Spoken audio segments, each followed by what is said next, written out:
Bismillahirrahmanirrahim. Kita lanjutkan bahasan kita tentang dasar-dasar mesin penerjemah. Di sini ada bagian ketiga. Ya, kita sudah membahas tentang pertama adalah pengantar pembahasan, kemudian yang kedua pengantar dan tantangan mesin translation. Kemudian sekarang kita akan membahas mesin translation yang pendekatan yang klasik ya.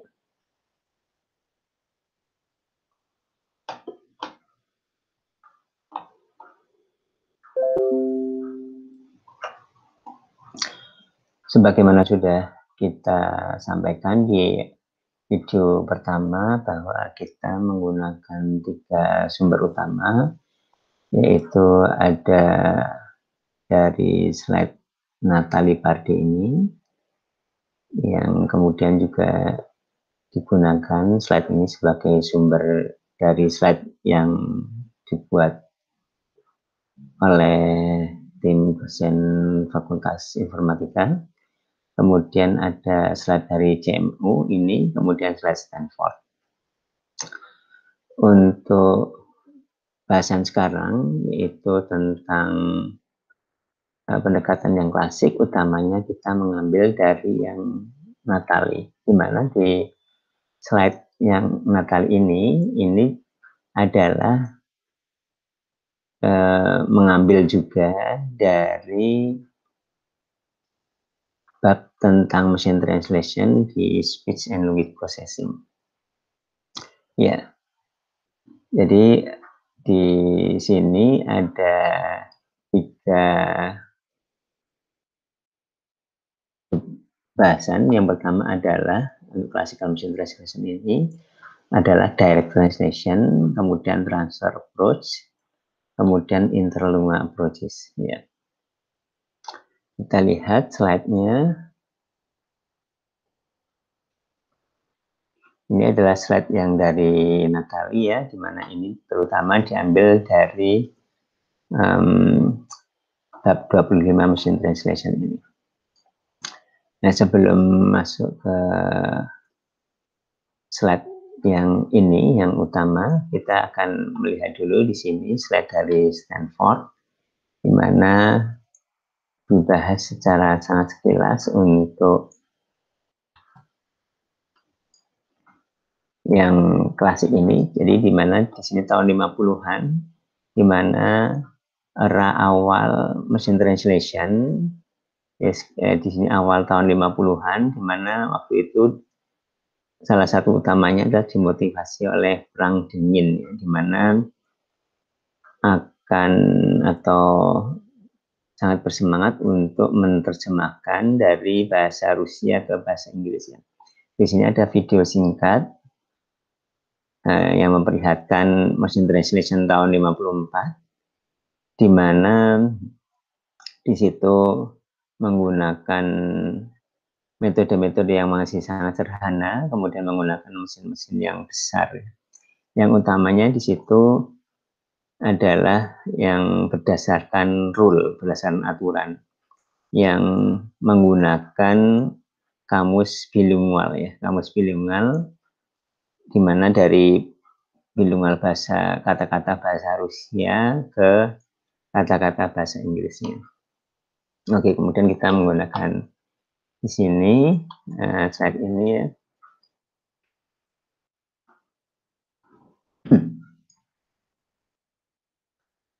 Ya, di sini kita sekali lagi di classical machine translation kita ada 3 bahasan utamanya ya. Kita lihat dari sini. Karena di slide tidak ada, kita lihat di sini.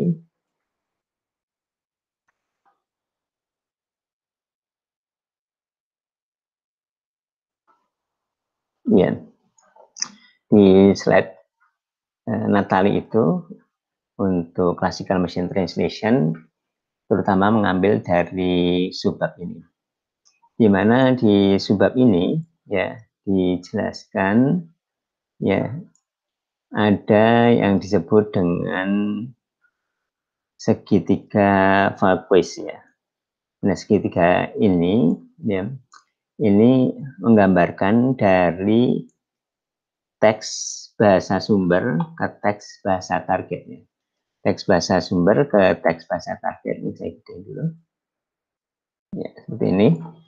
Ya, di sini adalah ada segitiga yang kita di bahasan kita ada 3 pendekatan. Pendekatan pertama adalah pendekatan langsung. Ini adalah direct dari kata-kata, ya, kata-kata di bahasa sumber, kemudian diterjemahkan ke kata-kata bahasa target ya. Jadi lebih levelnya lebih kata per kata ya. Lebih kata per kata. Kemudian nanti ada bagaimana prosesnya sehingga dari kalimat bahasa sumber ke kalimat bahasa target atau ya rangkaian teks di bahasa sumber ke rangkaian teks di bahasa target itu menjadi lebih baik, ada proses-proses lagi ya. Kemudian di sini yang katakanlah levelnya lebih tinggi ini adalah transfer ya. Transfer itu ada transfer yang sintaktik, jadi ada di sini adalah struktur sintaktik ya, ada seperti pohon-pohon sintaktik di mana struktur yang dari bahasa sumber itu kemudian ditransfer ke struktur bahasa target ya. Jadi ada struktur sintaktik, lebih tinggi lagi adalah struktur semantik. Kemudian untuk yang ketiga, yang pertama adalah direct, kedua adalah transfer, yang ketiga adalah interlingua, di mana di interlingua bahasa sumber itu ini ada dilakukan analisis konseptual di mana di sini ada representasi yang menyatakan konsep, yang menyatakan makna dari sumber yang demikian juga dapat digunakan untuk bahasa target sehingga di sini dapat dikatakan tidak ada transfernya. Ya, secara garis besar adalah seperti itu. Ada tiga pendekatan ya, ada pendekatan seperti itu. Ya, yang pertama adalah direct translation. Jadi di sini digunakan sebuah kamus bilingual yang besar ya. Jadi karena dari kata ke kata, dari kata ke kata. Ininya penerjemahannya ya. Jadi penerjemahannya itu dari kata ke kata ya. Kemudian kita menggunakan atau berdasarkan kamus. Ini contohnya seperti ini. Jadi ada dari data dari bahasa Inggris T1 dan T2. Ini T1-nya diterjemahkan menjadi T1 seperti ini. T2 diterjemahkan T2 jadi seperti ini. Nah, kemudian akan kita lihat seperti contohnya di sini urutan T1 dan T2-nya itu berubah atau yang T1 diikuti T2 di bahasa Inggris nih kemudian kalau di sini nanti misalnya berubah, nanti ada prosesnya lagi, ada post processing. Nah, di sini tidak ada strukturnya, tidak ada struktur antaranya seperti kita lihat tadi di gambar tadi ya. Ini tidak ada struktur yang harus dibangunnya. Kalau yang transfer kita lihat ada struktur yang dibangun, yaitu bisa ada sintaktik atau juga semantik. Kalau di sini tidak ada struktur, jadi dari kata ke kata. Kemudian dilakukan proses reordering ya. Jadi kalau misalkan diperlukan seperti misalkan kalau adjektif ya, adjektif misalkan di bahasa Inggris ke bahasa Indonesia, misalkan bahasa Prancis seperti bahasa Indonesia katakanlah. Jadi seperti misalkan black laptop, black itu adalah adjektif, kemudian laptop itu adalah noun. Kalau bahasa Indonesia laptop hitam ya, seperti itu ya. Kemudian untuk kamusnya itu juga relatif kompleks ya, karena tidak ada strukturnya, yang dimana ini ada program yang berdasarkan aturan atau rule base yang mentransfer dari kata sumber ke kata target. Ini ada kelebihan dan kekurangannya ya. Kalau kelebihannya itu adalah sederhana, jadi tidak perlu ada mengubah strukturnya, jadi kan lebih sederhana ya, karena dari kata ke kata meskipun ada reordering tapi itu tetap masih relatif sederhana, dan oleh karena itu mudah diimplementasikan. Sedangkan kekurangannya, kalau untuk teks yang cukup kompleks, misalkan yang panjang gitu ya teksnya, itu reordering itu lebih sulit ya.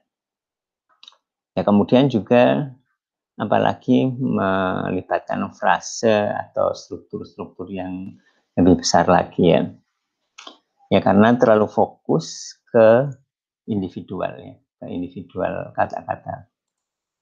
Kita lihat di sini ada contohnya, atau di sini kita lihat ya, ini adalah translation untuk yang direct ya, machine translation yang direct. Ini secara garis besar adalah prosesnya seperti ini. Jadi ini ada proses-prosesnya, kemudian yang elips yang lebih besar ini artinya yang utamanya ini. Yang utamanya itu adalah transfer leksikal, jadi menggunakan kamus bilingual untuk menerjemahkan dari kata per kata. Nah, sebelumnya memang misalkan ada analisis morfologi dan kemudian di-generate di sini morfologinya. Ya, jadi kemudian juga di sini ada reordering kata-katanya. Nah, kita lihat di sini ada contohnya ya, seperti ini misalkan contohnya. Ini adalah kalimat contohnya dari bahasa Inggris ke bahasa Spanyol. Dari bahasa Inggris ke bahasa Spanyol, di sini adalah bahasa Inggrisnya. Ini Mary didn't sleep the Greenwich ya. Ini adalah contoh teks bahasa sumber, yaitu bahasa Inggris. Nah, kemudian diterjemahkan ke bahasa Spanyol seperti ini. Di mana di bawahnya ini adalah bahasa Inggrisnya yang menerjemahkan kata per kata. Di mana di sini kata sleep, bahasa Inggris kata sleep itu diterjemahkan menjadi sebuah frase. Ini frase di dalam bahasa Spanyol, ini frase di bahasa Spanyol dari ini ya frasenya ya, frase untuk bahasa Spanyolnya di sini untuk kata sleep ya. Kemudian ada juga proses reordering. Jadi pertama adalah yang tadi di sini ada yang pertama adalah morfologis, analisis morfologis. Analisis morfologis itu contohnya misalkan bahwa didn't ya, ini didn't itu adalah do tapi past ya. Jadi ini ada ininya, ada lemanya do, kemudian bentuknya atau di sini tense-nya itu adalah past ya. Jadi didn't itu adalah do past. Kemudian ada not-nya, didn't ada not-nya. Kemudian slept tetap slept, kemudian Greenwich. Ini adalah morfologi, proses analisis morfologi. Kemudian di sini adalah lexical transfer, yaitu menerjemahkan kata per kata. Ya, di sini ada Mary diterjemahkan jadi Maria, dan seterusnya not jadi no. Ini yang past, ini artinya masih tanda yang berkapital bahwa ini adalah deskripsi bahwa ini adalah nanti bentuknya past gitu ya, verbnya. Kemudian slide itu adalah ini dari una bufetada ini, kemudian dan seterusnya diterjemahkan kata per kata. Kemudian dilakukan ordering, local ordering, dilakukan urutannya diubah sesuai dengan bahasanya ya. Jadi urutannya seperti nodar di sini urutannya di bahasa Spanyol itu seperti ini.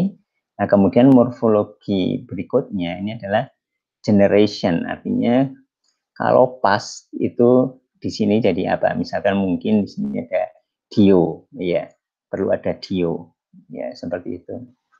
Nah, ini adalah contoh untuk yang direct translation. Nah, kemudian untuk direct translation ini juga ada contoh bagaimana direct translation itu bisa kompleks ya, entry untuk dictionary-nya itu bisa kompleks. Seperti misalkan contohnya seperti ini. Kita ingin menerjemahkan di sini ya, menerjemahkan bahasa Inggris much atau many ke bahasa Rusia. Ternyata itu kompleks ya kalau misalkan didahului dengan kata how, artinya bahasa Rusianya harusnya ini. Tapi kalau didahului dengan kata as yang untuk much atau many itu, katanya di bahasa Rusia itu terjemahnya ini dan seterusnya. Ini bisa entry-nya bisa komplit ya. Kemudian juga ada contoh ini reordering ya. Contoh reordering, contoh sederhana reordering adalah seperti ini. Dimana di sini ini adalah bahasa Inggris ya. Kemudian dilakukan reordering seperti ini. Dimana di sini ya di bahasa Inggris ada SVO, bahasa Inggris itu SVO. Ya, kemudian kalau ini juga bahasa Jepang, ya, bahasa Jepang SOV. Ini kalau ini ke bahasa Inggris ya. Nah, ini kalau ini juga ke bahasa Cina ya. Jadi bisa ada perubahan, ada reordering ya, bahasa Jepang atau bahasa Jerman ya. Kemudian ya ini dari contoh yang lain ada di sini ya. Oke, saya kira seperti itu untuk yang direct translation. Nah, kemudian yang kedua adalah transfer. Transfer ini melakukan parsing ya, melakukan parsing. Kemudian kita misalkan menggunakan rule untuk mentransform bahasa sumber di strukturnya, di parse di bahasa sumber, kemudian ke target struktur bahasa ke struktur bahasa targetnya. Jadi di sini ada struktur bahasa sumber itu ada strukturnya. Nah, kemudian strukturnya itu ditransformasikan ya, seperti misalkan ini ada adjective noun ya, di sini noun adjective strukturnya seperti misalkan reordering sini strukturnya. Ini struktur reordering itu dan struktur balik lagi kita ke sini yang tadi ya. Sini jadi ini strukturnya, dibangun struktur. Nah, strukturnya itu juga ditransform jadi struktur di sini. Ya, struktur bahasa sumber ditransfer ke struktur bahasa bahasa target di sini ya. Ini contoh sederhananya adalah seperti ini. Ya, di sini ada 3 fase ya. Yang pertama adalah analisis ya, dilakukan analisis ya. Artinya dibuat strukturnya, kemudian ditransfer, kemudian dilakukan generation struktur yang baru. Ini hampir sama sebenarnya dengan yang direct, juga ada analysis dan generation ya. Kalau di direct itu analisis dan generation untuk morfologi ya, internal kata. Tapi kalau di sini untuk struktur yang analisis dan generation. Ya, meskipun juga perlu analisis yang level morfologis juga ya. Jadi di sini untuk fase analisis yaitu ada analisis morfologisnya yaitu internal kata, kemudian ada part of speech tagging, kemudian melakukan parsing konstituensi dan atau parsing dependensi yang kita sudah pelajari. Ya, kemudian dilakukan proses transfer ya. Transfer itu seperti misalkan di sini ada idiom, misalnya ada idiom itu di translation ya, diterjemahkan ya. Idiom itu seperti misalkan kata ada rumah sakit, seperti misalkan ada bahasa Indonesia itu ada tulang belulang dan seterusnya. Kemudian juga dilakukan word sense disambiguation. Kemudian untuk preposisinya juga disesuaikan, apakah ada preposisi atau misalkan ada istilahnya post position ya. Ini contohnya digambarkan secara garis besar seperti ini. Ya, misalkan ini contohnya adalah apa? Idiom seperti ini ya, idiom seperti ini. Isi I to I itu artinya adalah we agree. Kemudian ini juga kita lakukan ya, apakah misalkan di sini ada word sense disambiguation ya, misalkan contohnya. Nah, kemudian untuk generation ya, untuk di generation ini kata per kata diterjemahkan menggunakan kamus bilingual, kemudian ada reordering, kemudian morfologis generation sama seperti ya yang dilakukan di daerahnya. Nah, kita lihat di sini bahwa misalkan ini bahasa sumbernya seperti ini. Nah, kemudian ini diartikan seperti ini, maksudnya kalau idiom itu, kemudian baru diterjemahkan ke bahasa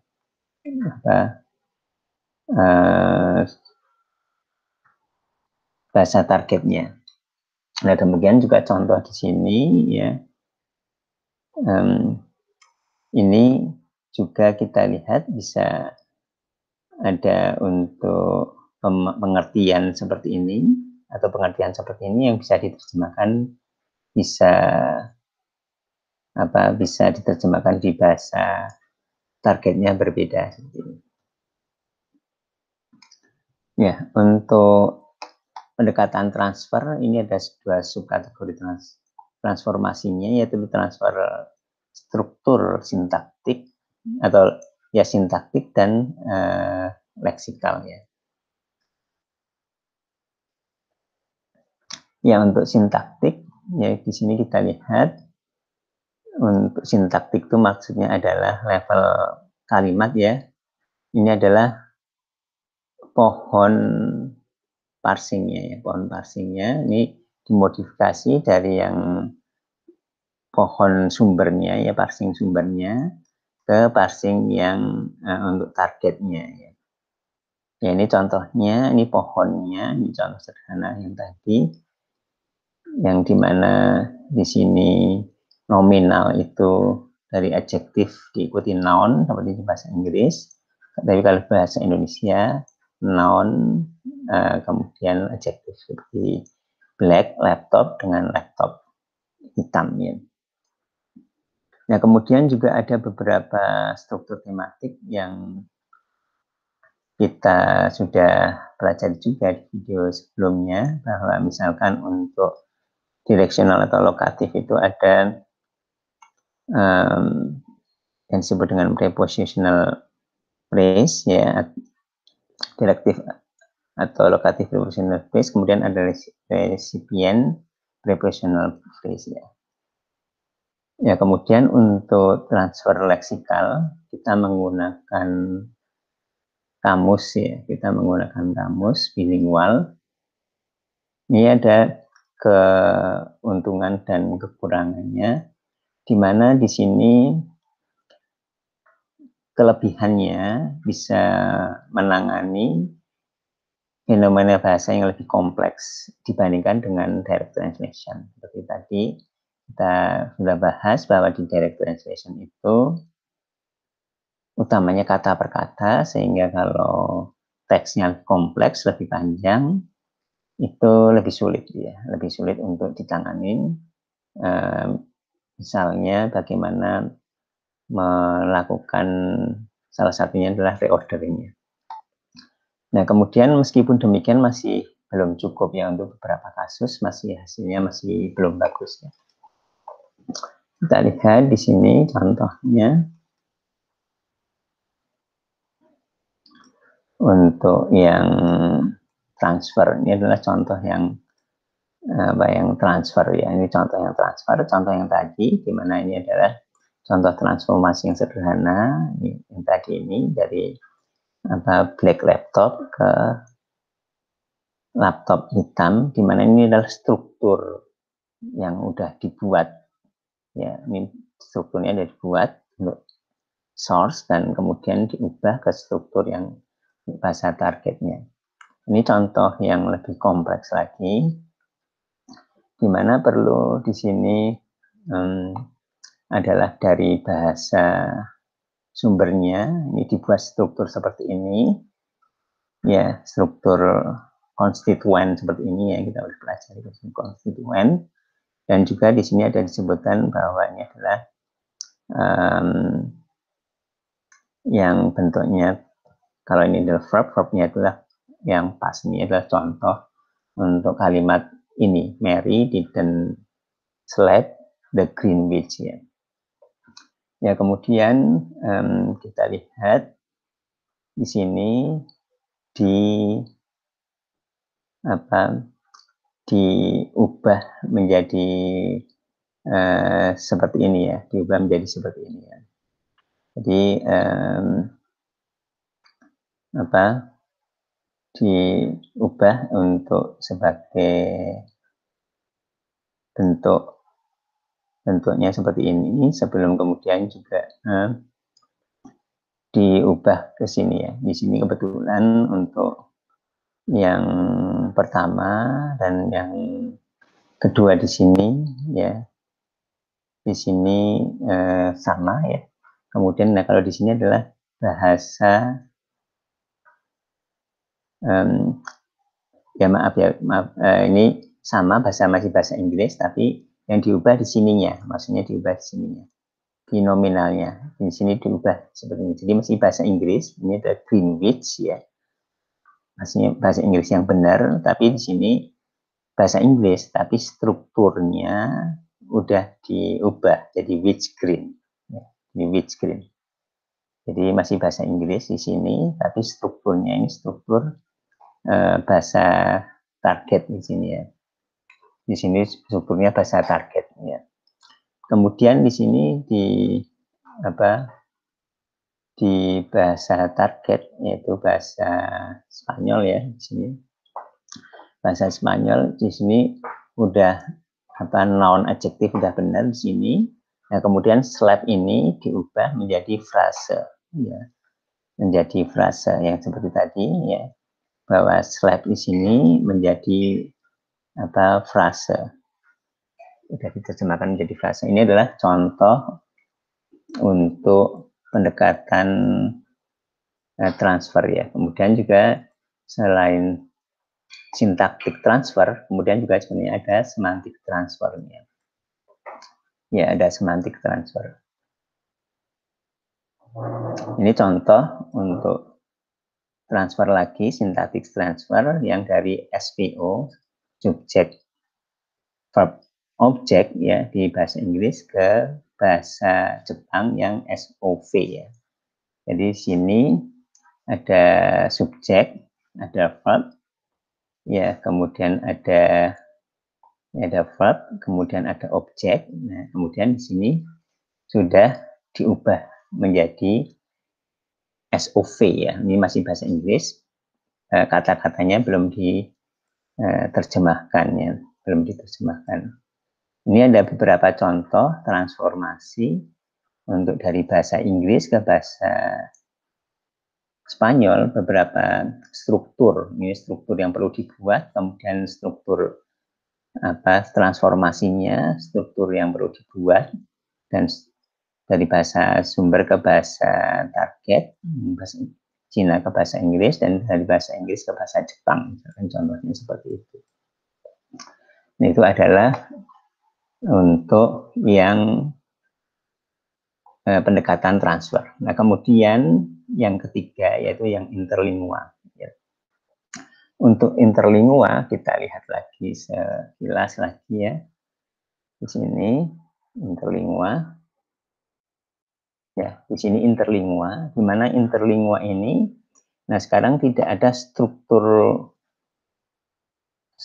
dari sumber dan bahasa sumber dan struktur bahasa target. Di sini sudah jadi satu kesatuan konsep maknanya yang yang bisa dimengerti katakanlah seperti itu oleh bahasa sumber dan bahasa targetnya. Ya, ini adalah yang ketiga, yaitu pendekatan interlingua.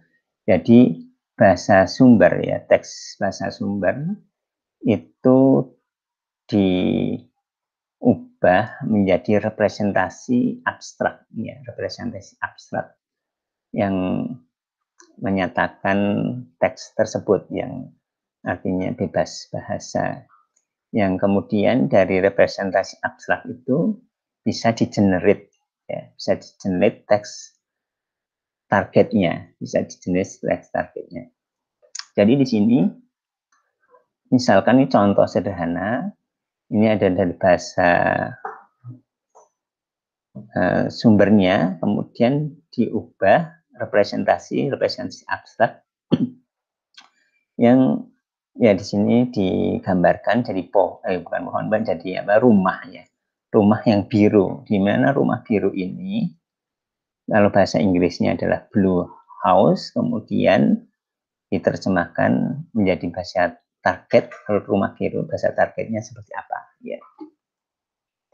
Ya, secara garis besar seperti itu. Jadi tujuannya adalah kita mempunyai representasi untuk kalimat-kalimat yang representasi itu secara umum ya, tidak tergantung dari bahasa ya.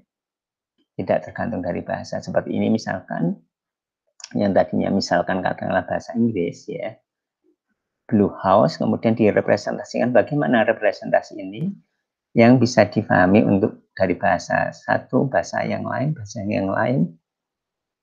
bahasa Cina, bahasa Spanyol, bahasa Prancis, atau bahasa yang lain, adalah ini karena ini sama-sama rumah biru. Nah, representasi yang seperti apa yang digunakan? Ya, ini ada beberapa pendekatan, ada menggunakan first order logic, kemudian ada semantik primitif, kemudian ada representasi event based ya. Nah, untuk yang saat-saat ini ya, yang akhir-akhir ini, tahun-tahun terakhir ini, representasinya itu ya menggunakan vector representation ya, neural model. Nah, neural model ini pada prinsipnya itu adalah sebenarnya juga representasi yang abstrak ya, representasi abstrak. Kalau untuk sebelum neural, misalkan contohnya di sini,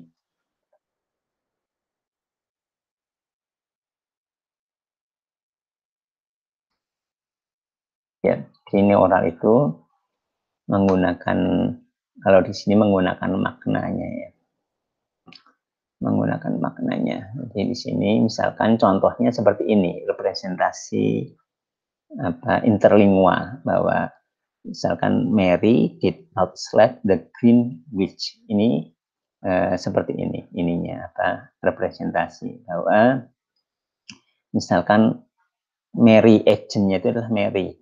Kemudian eventnya slapping, tense-nya past, ya, polarity-nya negatif, kemudian temanya itu adalah wish, kemudian definiteness-nya adalah definite, kemudian atributnya itu has color green, ya, seperti ini. Ini contoh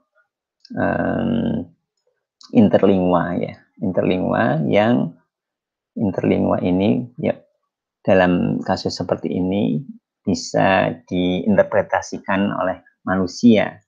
Berbeda dengan seperti tadi dikatakan kalau bentuk abstraknya, tadi abstraknya itu adalah neural tidak bisa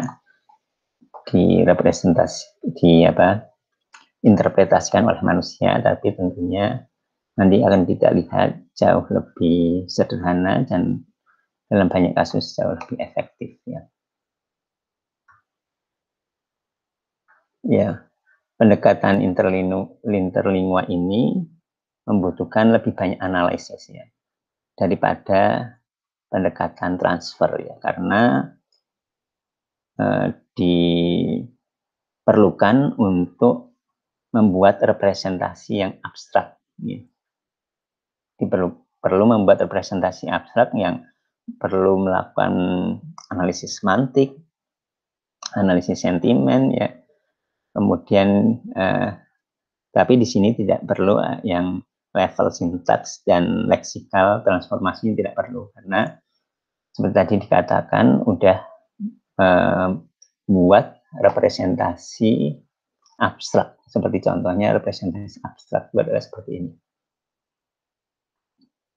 Ini adalah kelebihan dan kekurangannya, di mana kelebihannya itu adalah dengan adanya mapping yang langsung untuk maknanya, representasi makna, dan kemudian tidak perlu rule untuk transformasi lagi, karena udah jadi satu makna itu seperti contohnya ini adalah apakah nanti bahasa Indonesia atau bahasa Spanyol atau apa, bisa dibuat kalimatnya. Kemudian kekurangannya adalah, ya, perlu ada pekerjaan-pekerjaan ekstra yang mungkin tidak diperlukan, ya. Jadi karena dilakukan proses pembuatan analisis dan kemudian dibuat representasi abstraknya, dan mungkin ada beberapa yang sebenarnya tidak perlu, ya. Di mana pendekatan klasik itu membutuhkan analisisnya. Jadi bahasa target itu perlu apalagi analisis yang di level puncak, ya. Di level puncak itu maksud saya adalah yang interlingua itu tadi, ya. Kita lihat di sini. Nah, karena kalau di sini kan berarti melakukan proses analisis yang cukup perlu cukup akurat, bagaimana diperlukan representasi abstrak yang akurat, ya. Ya, jadi perlu analisis yang benar-benar ini, dan bagaimana formalisasi dari semantik untuk sebuah teks ini bukan hal yang sederhana. Ya, seperti itu untuk yang klasikal. Ya, selanjutnya akan kita bahas machine translation yang statistikal di kesempatan berikutnya, insya Allah. Terima kasih.